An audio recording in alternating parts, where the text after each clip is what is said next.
আসসালামু আলাইকুম, সবাই কেমন আছেন? আশা করি সবাই ভালো আছেন। আমি আজকে আপনাদেরকে একটা সৌদি আরবের অত্যন্ত জনপ্রিয় নাস্তা তৈরি করে দেখাবো, যেটার নাম বাসামিল্লা। এটাকে আমরা সৌদি আরবে বাসামিল্লা বলি। আপনারা বাসায় অবশ্যই ট্রাই করবেন এই নাস্তাটা। একবার বানিয়ে খাওয়াইলে বাচ্চাদেরকে, বড়োদেরকে আরেকবার খেতে ইচ্ছে করবে। আমি আজকে আপনাদেরকে এটা একটা নাস্তা যেটার নাম বাসামিল্লা, এটা বানিয়ে দেখাচ্ছি। আমি এখানে বাসামিরাটা বানার জন্য জাস্ট মাকারনিটা রাখলে হবে, যেটাকে আমরা সৌদি আরবের মধ্যে মকরুনা বলি। এটা হচ্ছে মকরুনা দিয়ে তৈরি করা হয়। আর আমার যদি আজকের ভিডিওটা আমার নাস্তা যদি আপনাদের ভালো লাগলে অবশ্যই আমার নাস্তাটা শেয়ার করবেন, কমেন্ট করবেন, সাবস্ক্রাইব করবেন। এখানে প্রথমে একটা মুরগি করার জন্য এখানে প্রথমে আদা, রসুন, পেঁয়াজ, টমেটো, কাঁচামরিচ এগুলো নিয়েছি। আমি এগুলো একদম ভালো করে নাড়াচাড়া করে একদম কষিয়ে নিব, পেঁয়াজটা যেন একদম সিদ্ধ হয়ে যায় সেজন্য। এরপর আমি এখানে দিয়ে দিব ধনিয়ার পাউডার, লাল মরিচের পাউডার, হলুদের পাউডার, এগুলো আমি দিয়ে দিব, হলুদ গুঁড়ো এগুলো দিয়ে দিব।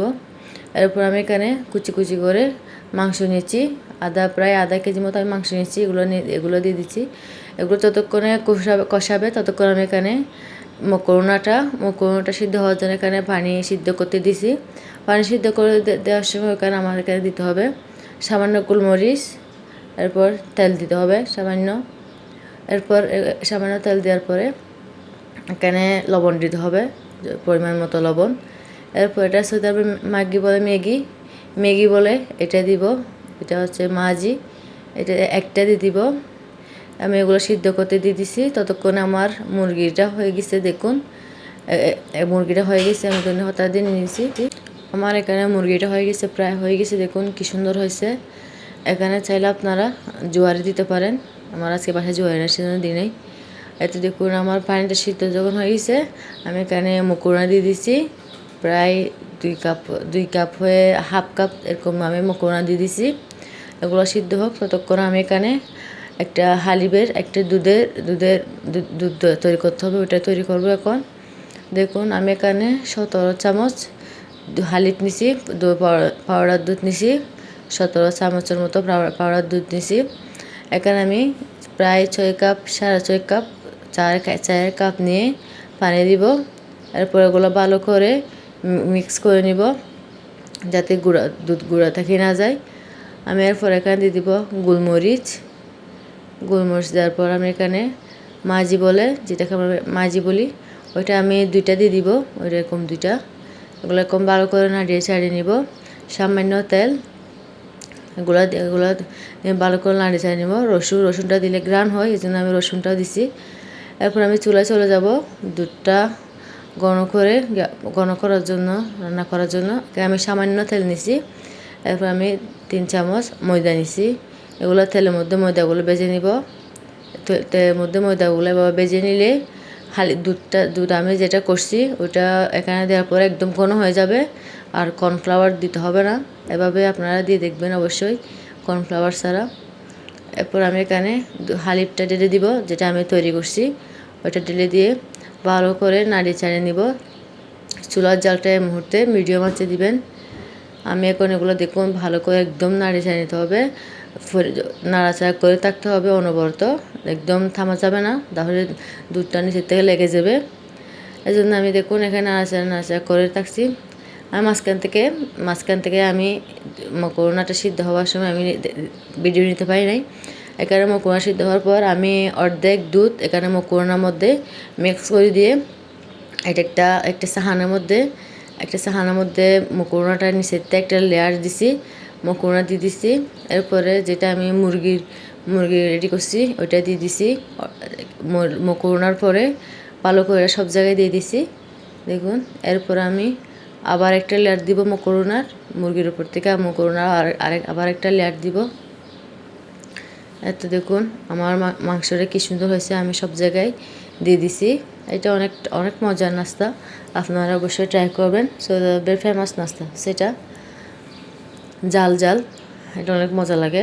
এরপর আমি এখানে দেখুন নিচে মকরুনার একটা লেয়ার দিছি, উপর থেকে মাংস দিছি, আমি উপর থেকে আবার মকরুনা দিব, সব জায়গায় দিব। আপনারা ওভাবে বাসায় ট্রাই করবেন।